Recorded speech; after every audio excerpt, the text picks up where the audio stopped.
Hey, it's Becky from Patchwork Posse, and today I'm going to be showing you how to use the Hera marker.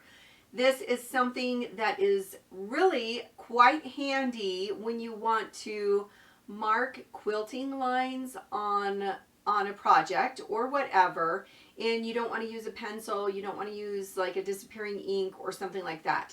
So it creases your fabric just a little bit, but it allows you to follow a line that is straight and continuous. It makes it so when you are using your traditional machine for quilting, a lot easier. All right, so I have my project here and on the table ready to go. This is what the Hera marker looks like. It is just a simple notion, really, by Clover, and it's like a hard piece of plastic almost. So it is kind of sharp on the edge. It does have a point at the tip, and the handle area is a little chunky, so it's really easy to hold. So this is what you're going to use for marking your quilting lines.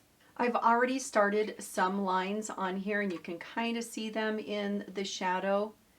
So they are just creases on the fabric.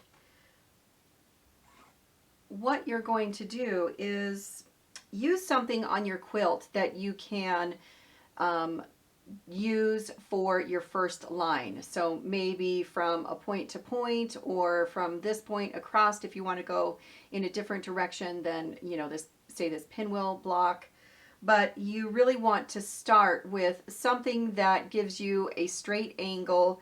You can also use on your ruler like the 60 or the 45-degree angles if you want to do grid lines, but something to get you started. And what you're going to do after that, you are going to use that line and your ruler and measure out how far you want your quilting lines to be. So I'm thinking an inch. I probably should have done an inch and a half because that's really kind of dense quilting, but I've already started and it's fine.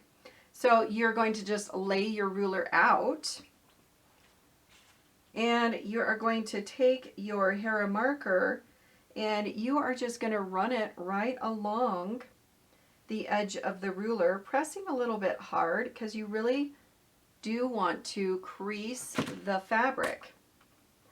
So once you have that creased, I'm just going to scoot this down.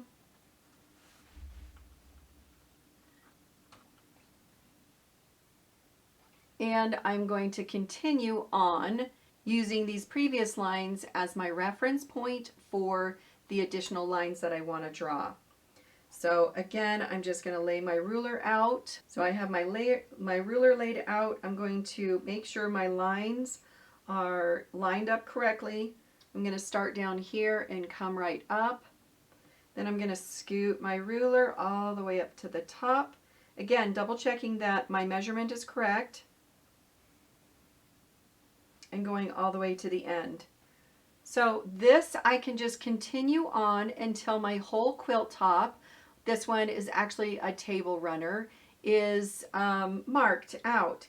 Now if I want this a grid pattern, what I can do as well is go back and do a secondary line at a different angle, crossing all of the lines that I've done previously. So you can have a lot of fun with this Hera marker.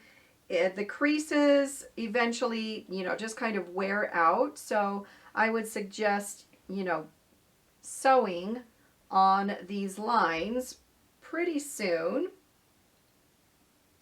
so you don't have to redo them, but it really gives you a great guideline for where to quilt. So if you don't want to use pencil, or if you're afraid that the marker you're going to use won't disappear like it says, the Hera marker really is fantastic.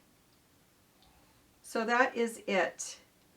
And you can just continue on marking up your quilt, then taking it over to the machine, and you are just going to use these as your reference points and stitch right on top of them.